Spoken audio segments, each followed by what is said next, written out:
I knew you'd do a good job getting us close to back on time.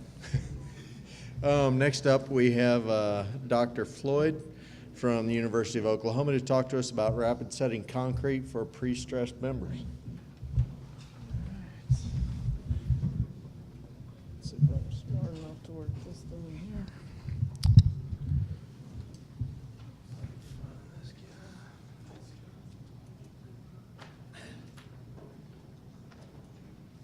All right, good morning. Appreciate the opportunity to be here talking to you guys this morning. And I want to talk a little bit about some kind of preliminary investigations into a alternative cementitious material in the abilities that we can use this material for pre-stressed concrete members. So a lot of the bridges in Oklahoma are pre-stressed concrete bridge girders. And so we were looking at some of those questions that were mentioned earlier. How can we do this safely, but also how can we do it more economically favorable, so cheaper, and then also specifically in this case, how can we do it faster? So we're looking at rapid setting concrete. And so just to go through what we're going to talk about is to give a little background on what we mean when we're talking about rapid setting concrete, and that's specifically calcium sulfoaluminate, or I'll refer to as CSA cement. Then we'll talk about the advantages that it provides, specifically for pre-stressed members, and then how some of our mixtures have performed, beams have performed, but the testing that we have done so far on this material. And then the conclusions that we have come to at this point. So to begin with, the question is, what is calcium sulfoaluminate cement? And so it's an alternative cementitious material. It's a hydraulic cement, but it has a different composition, a different reaction than your typical Portland cement. So it reacts very quickly. It's a fast-setting cement. So we can get concrete that'll set and or reach its final set in 30 minutes to 4 hours, depending on how we proportion the mixture as well as what kind of retarding admixtures we add there. One of the very exciting things about this particular material, in addition to its fast set, is the fact that the clinker is produced at a lower temperature. So the temperature in the cement kiln is 100 to 200 degrees Fahrenheit less than for typical Portland cement. All right, and so concrete is the most used construction material in the world. It's the second most used commodity in the world behind water. And so the reaction to produce cement produces a lot of carbon dioxide emissions. And it's said in some cases that up to 5% of the total man-made carbon dioxide that's released comes from Portland cement production. And so if we can reduce that, we can gain a lot of ground on the environmental front. And so by being able to reduce that temperature within our cement kiln is going to reduce the amount of carbon dioxide that we produce just from the energy to heat there, as well as the actual reaction that happens within that cement kiln whenever we have our limestone plus our aluminum heating together there actually reduces the CO2 production from the decarbonation of the limestone. So we produce less CO2 from the actual clinker production and also from the heating. It's also an easier to grind material, so we get some reduction in energy there as well. So just a little bit about our composition as opposed to typical Portland cement, which is mostly tricalcium silicate, dicalcium silicate, or A-lite and B-lite. We have tetracalcium trialuminate sulfate, or what we call yeelimite, as well as the dicalcium silicates within our CSA cement. So we kind of flip the proportions. So the typical Portland cement's about 45 to 60%, so the majority is tricalcium silicate, whereas in a CSA cement that switches to our tetracalcium trialuminate sulfate. And so that becomes our main reacting component within the cement. We still have the B-lite within the cement, which will produce CSH at later ages, but our main reaction product is going to be ettringite, which is formed from that yeelimite. It's a much faster reaction, so it occurs very quickly. There's thus the fast setting of the cement, but it also requires more water, which is also an exciting thing about this material. Because for a typical Portland cement, we need at least a 0.2 to 0.25 water cement ratio to get full hydration. All right? But we never, or in very few cases, do we use a water cement ratio that low. We need more water to get workability for our concrete. So in a calcium sulfoaluminate cement solution, the actual water required for hydration is more in the range of 0.4 to 0.6 as our water-cement ratio. So we use all that water in the cement reaction. And so because that water is consumed during the reaction, we get a less shrinkage, we get lower porosity resulting from excess water in our typical Portland cement concretes, because that water is not there to cause these problems. One other thing is that we have a lighter color for this material, just based on its chemistry. And it looks like you can tell pretty well there, but the one on your left is going to be the CSA cement. So it almost has a yellow tint to it in this picture, but it's actually a very white material as opposed to gray for your typical Portland cement. So the benefits that we've kind of already gone through, of course, is the rapid strength gain. So we can use our concrete sooner. We also have the reduced CO2 emissions. We get the higher water cement ratio for the same strength of concrete, so we can get better workability at a higher strength without having to use a large amount of admixtures in some cases. But we also have the dimensional stability because we don't have that leftover water in our concrete. And then because the reaction happens so fast, it produces a lot of heat, and so we have the potential to reduce heat curing in precast members. There are disadvantages, as there always are, but the cement is more expensive, so there's an increased cost in the materials. The fast set can be a problem if you're not used to dealing with it, or if you don't have your admixtures proportioned properly. And that also goes into the fact that we have limited experience with this material. People aren't used to using it, and so it has a bit of a learning curve. In addition to that, we don't have as much information about its properties and its behavior, which is part of the research that we're doing, is to make sure that the cost benefits and the speed benefits don't overrule the safety benefits, or the safety of using the material. We want to make sure that we understand how it's going to perform so that our designs are adequate. So currently, CSA cement is limited in its use in the U.S. and Europe, mostly to pavement repair, bridge decks, bridge deck repairs, because it can be cast very quickly. The pavement can be back into service in a matter of hours. There's been substantial use in China over the last, I'll say 30 or 40 years, but their material is a little bit different than what we have here in the U.S. And so looking at these previous uses, the benefits of this material, we see great potential for use in precast and pre-stressed members. But the important thing is we need that more information so that we know how this material is going to behave, so we can accurately design, we can predict the behavior, especially of pre-stressed members. So what we've done so far, and what we're continuing to work on, is we've looked at a limited number of different mixtures that meet specifications for precast building members as well as precast bridge girders. We've also done some beam construction feasibility, so actually cast some beams to see if it's feasible to cast beams this quickly. So to have a much sooner pre-stress release and to actually be able to turn around more members in a particular time period. We've also done some preliminary work on examining the transfer length of pre-stressing strands cast in CSA cement concrete, and then pre-stress losses, and hopefully we'll get to our flexural tests in the near future. So just a little bit of background about our measurements. The transfer length for pre-stressed concrete members, precast, pre-stressed especially, is that we have to transfer the stress from the steel to the concrete somehow. And that's through bond with the concrete in most cases. So that bond is a function of the friction between the steel and the concrete, and also the mechanical resistance. And so that friction has a lot to do with the expansion of the strand as it tries to shorten, and so it wedges itself into the concrete, it presses outward to increase that friction force, and we need to have an understanding of how the concrete's going to behave for those components, but also just to know that we have adequate anchorage to our concrete. Because if we have a shorter transfer length than we expect, we'll have higher stresses near the ends of the members, which can be a problem. If we have a longer transfer length than what we expect, then we may have problems with the shear capacity of our members. Then for pre-stress losses, we expect some pre-stress within our member to provide us structural benefits, but due to the elastic shortening of the member whenever the force is applied, we lose some of that stress. As our strands shorten, we lose stress within those strands.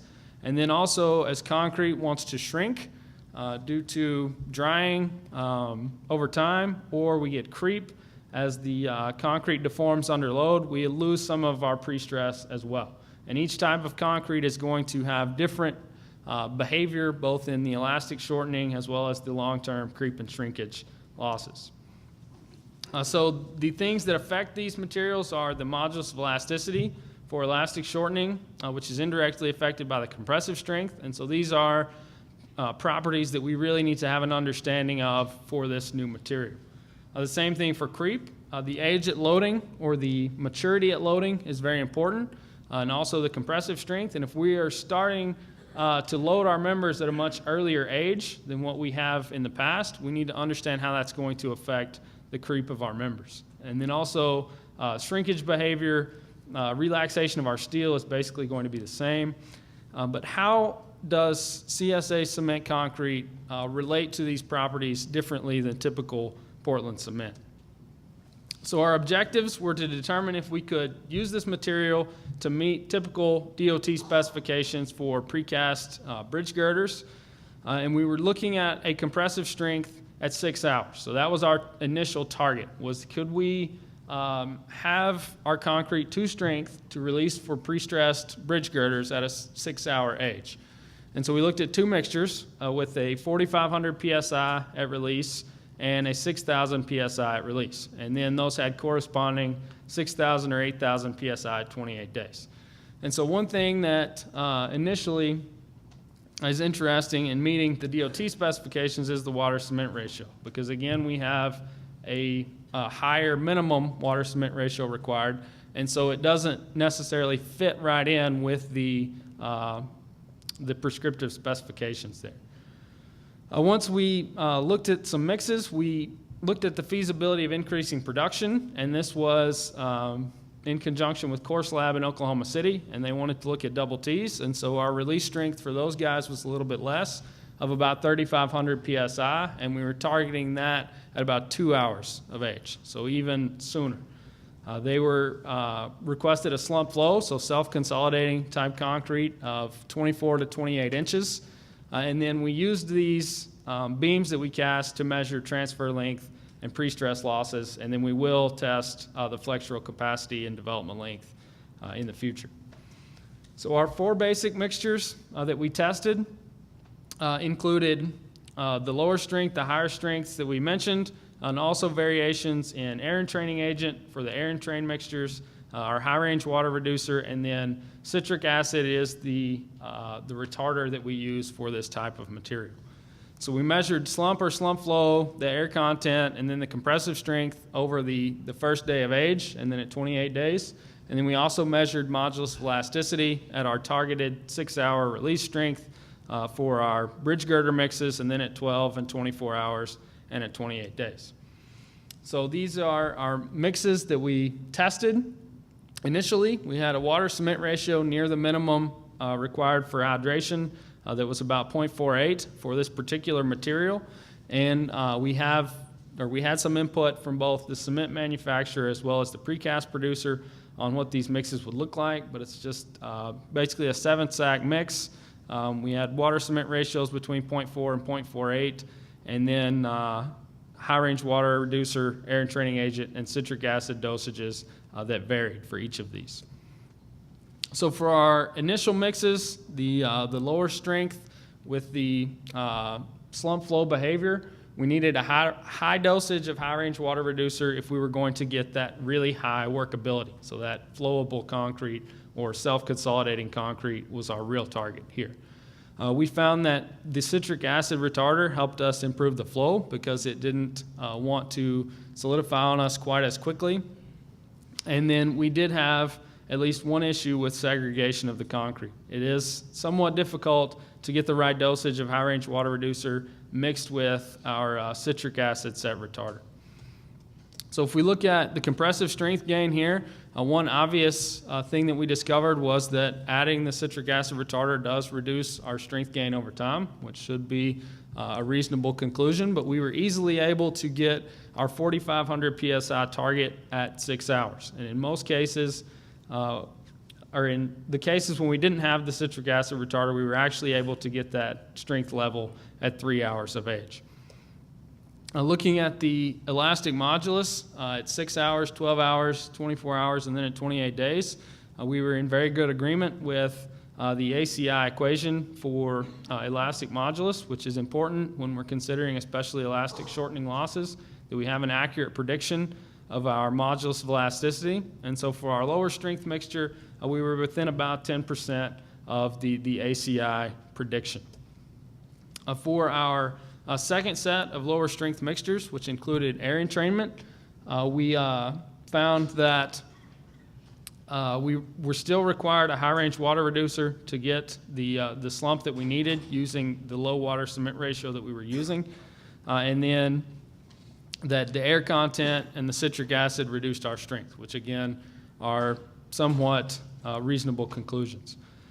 But we were able to produce mixes with a compressive strength of about 4,000 PSI at 6 hours. We were not able to reach our 4,500 PSI at 6 hours with the air-entrained concrete because the air reduced our compressive strength.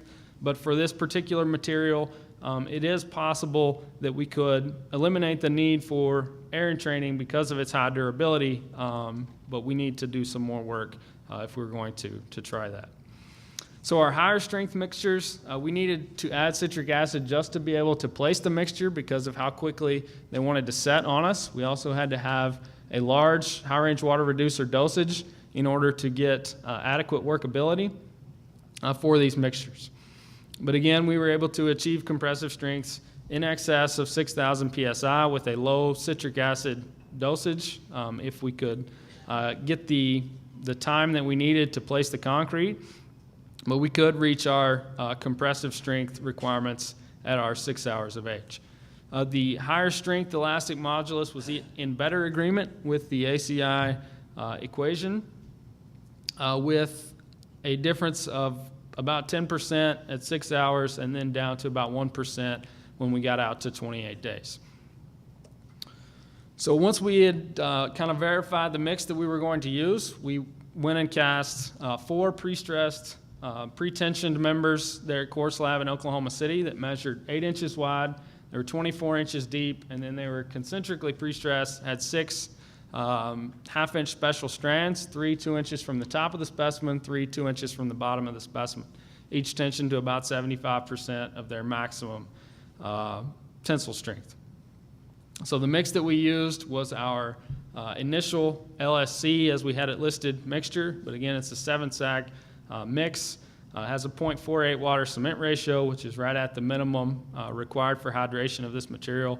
But you notice we had a very large high range water reducer dosage to try and meet the flowability requirements that Course Lab wanted. For each of the beams, we placed 15 vibrating wire strain gauges along the bottom center pre-stressing strand. On one end, we had 4 spaced at 12 inches, so 1 12 inches from the end, and then 3 more 12 inches on center from that one.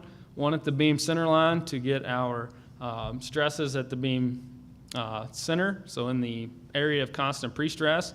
And then we had 10 on the opposite end spaced at 8 inches. We also had 1 6 by 12 inch cylinder for each beam that contained a vibrating wire strain gauge to monitor the free shrinkage of the concrete over time. And then we had readings taken every 15 minutes to our data logger. We also measured in-slip using steel clamps on each of on the strands we could access. So in this picture, you can see the vibrating wire strain gauges. They're pointed by the red arrows that are attached to the center pre-stressing strand there at the bottom of the members. During beam construction, we found that the mixing procedure is very important for this material. And so what we had developed based on the recommendations of the cement producer was to start with all the coarse aggregate cement, the citric acid retarder, 70% of the sand and 80% of the water, allow that to mix together, then add our high-range water reducer, the remaining sand, and the remaining water. And it's a relatively short mixing time because you are on the clock as soon as the water hits the cement as far as when that's going to set. And so once it reaches the approved consistency, then you would dump it into your transfer vehicle and place it within your forms. We had a slight difference the second time around in our mixing procedure, and we found that we had a large conglomeration of the cement without adding the proper amount of water at the beginning. And so if the mixing procedure is not followed correctly, you can have some serious issues. So for our beams, our fresh properties, our slump was not quite to the flow that we were intending initially, but it had a very good workability. It was very easy to place, and part of this was based on the high ambient temperatures in July in Oklahoma, and then a limited amount of citric acid on site. So this is a picture of the concrete going into the forms. It's hard to tell from this picture, but again, it flowed very well even for having a lower slump flow than what we intended, but it was very easy to place. It encapsulated the strain gauges very well as the workers placed it and vibrated the concrete. The one issue that we did have there was for our first mix, because our citric acid dosage was kind of low, the beams were almost set by the time we finished the tops. So they set very quickly. We took in-slip measurements in addition to the strain gauge measurements on the strands that were exposed. This was not part of our initial plan to take these measurements, but we found that it was possible for some strands. And so we placed steel blocks on each of those strands and then measured the proximity from the beam before and after pre-stress release. We were able to remove the beams at about 2 to 3 hours of age, which I'll show a more detailed timeline here in just a second. And on the outside of those beams, you see that it looks discolored, but that's actually just residual moisture on the beams. These beams are actually very white in appearance by the time that they finish curing. So our construction timeline, when we added water, was our 0 point in time. We can see that we had the beams cast and finished after about 30 minutes from the time we initially added water to the mixture. We started testing cylinders at about 45 minutes after casting, which we had a very low strength at that point, about 200 PSI. But then by the time we tested the second cylinder, say for beams 3 and 4 at 70 minutes, we were up to about 2,500 PSI.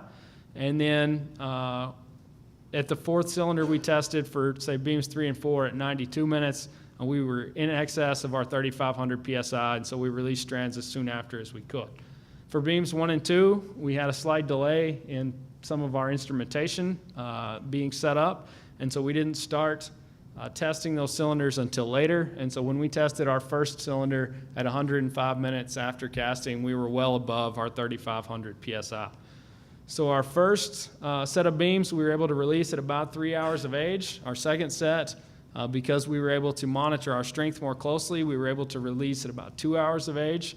And then we cure them on site there at Core Slab for 28 days before taking them to Fierce Lab for continued monitoring. So here lists our compressive strength with 4x8 cylinders. And again, beams 1 and 2 were delayed by placing the instrumentation.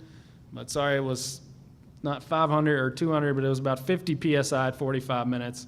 And then we were increased to about 3,800 PSI by 90 minutes for beams 3 and 4. Whereas beams 1 and 2 were above 4,000 PSI by the time we tested our first cylinder. So considering the transfer length for these members, we did both transfer length by in-slip as well as by using the internally embedded strain gauges. The in-slip values were very low, and we used the theoretical relationship between the in-slip and the transfer length to calculate transfer length using those in-slip values, using our worst case of assuming a parabolic distribution of stress within our strands.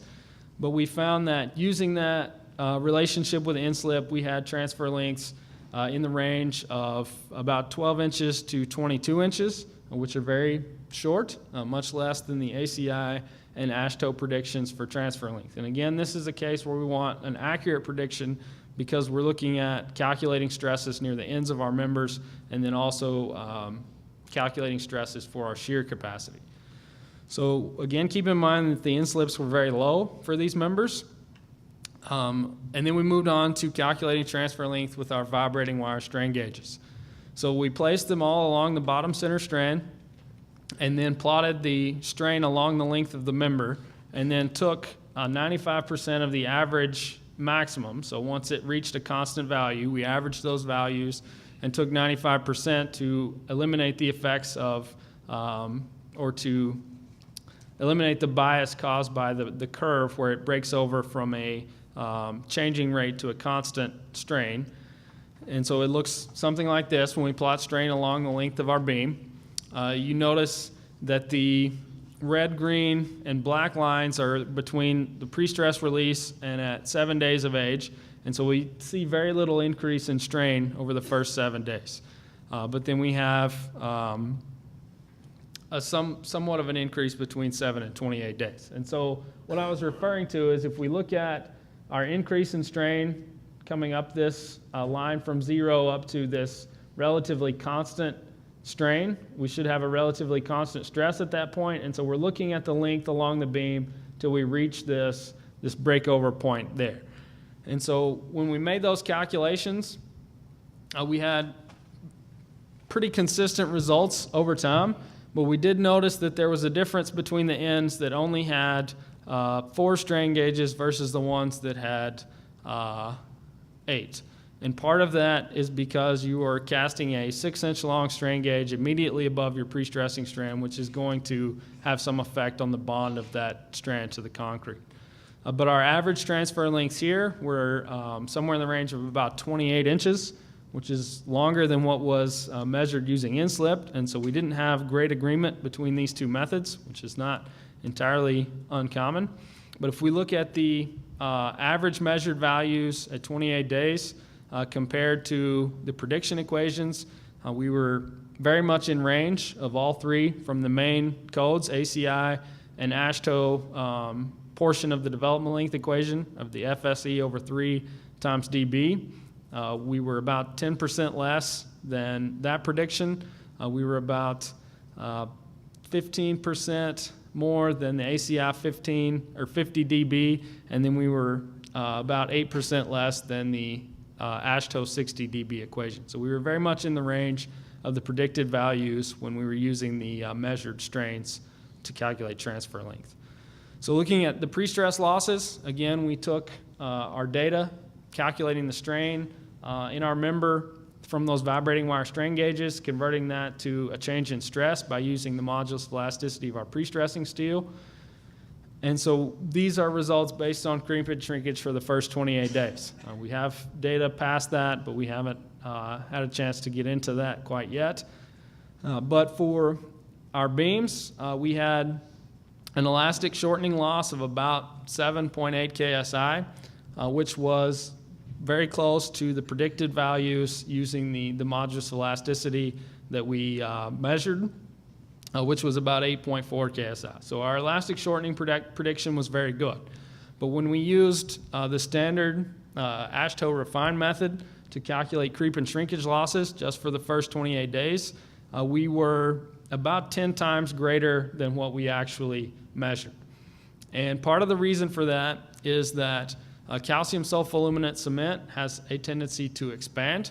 And in all cases, our companion shrinkage cylinders showed a slight expansion of the concrete over the first 28 days. And so the expansion of the concrete due to the reaction actually negated some of the creep losses. And so if you take that into account, the pure creep losses are a little bit higher, but they were still much less than what was predicted. So conclusion so far is that calcium sulfoaluminate cement concrete has many potential benefits, especially in pre-stressed concrete applications. We can improve the production speed, which could allow us to produce a much larger number of members if that were necessary. But we need citric acid to retard the set to give us enough time for workability.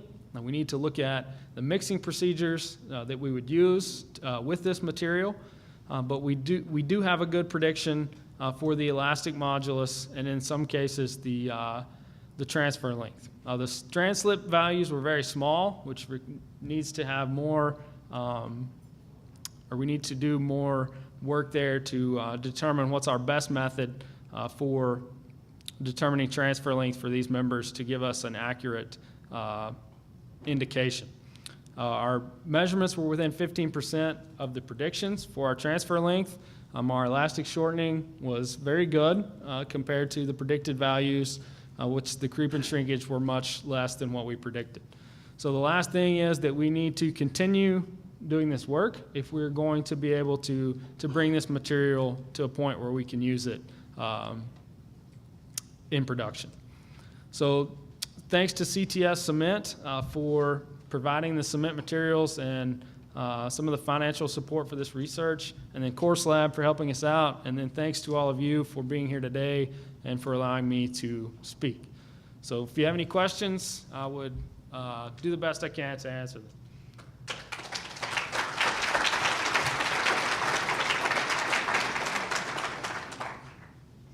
Yes, sir. Jeff.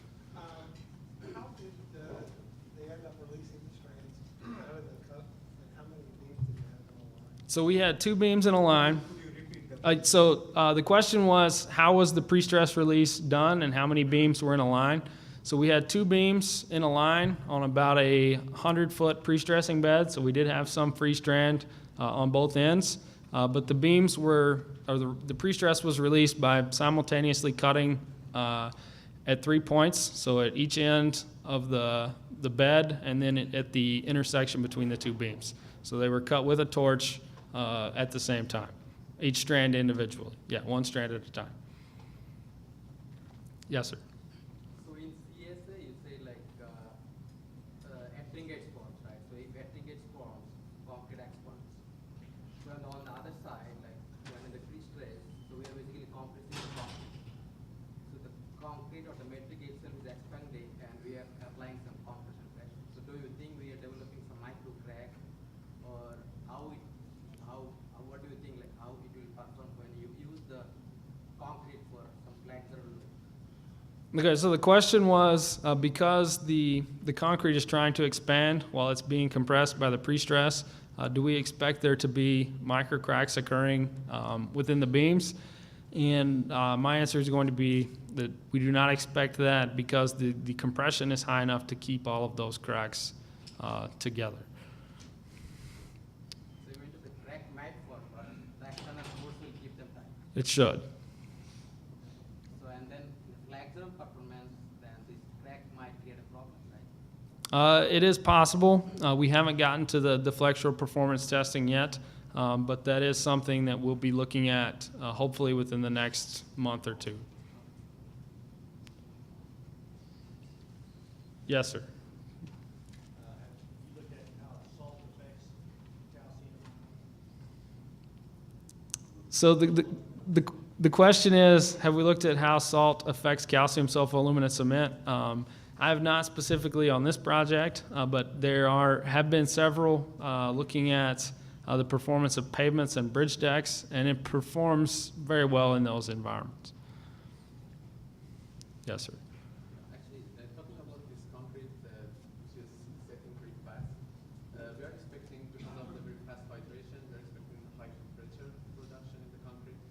And are you looking at the temperature that is produced? Because if you want to use it in the mass concrete applications, then you may have some heat in the mass of the concrete that you want to balance it somehow. So yes, the question was the very fast reaction producing a lot of heat and how that's going to affect what would happen if you had it in a mass concrete situation. It does produce a lot of heat, and this would not be something you would want to use in a mass concrete situation because of that, or you would have to do a lot of work to relieve that heat. But it would also probably not be cost effective in that application. I think for that kind of application, low heat cement are there, right? Yes. And the second part was that you are using the citric acid in order to make the Yes. So if you use this citric acid, are you looking at the effect of the citric acid on the corrosion of the steel that you are using? The question was, have we looked at the effect of the citric acid on corrosion of reinforcing steel? That's not something that we have considered yet. To follow on that question, of course, especially on bridges, your steel is protected by high pH value. Yes. So, again, adding, if you reduce the net pH, then you could have some galvanic action because of the change in steel.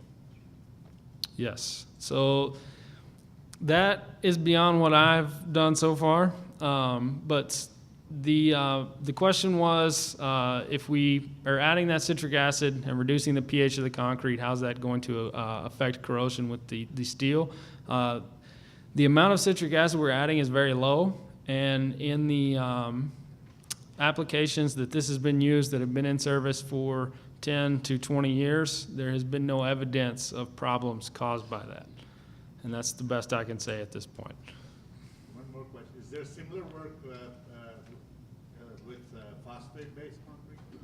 With phosphate, Based concrete? I don't know the answer to that question right now. Yes, sir. ODOT typically uses 10,000 PSI in their push needs. Would it be any problem to increase the strength to 10,000? That's a good question. We haven't examined yes, so the question was, could we be able to achieve 10,000 PSI concrete with this material for use in pre-stressed bridge girders? We haven't investigated that high of strength yet. The highest of the mixes that we've used reached about 9,000 PSI.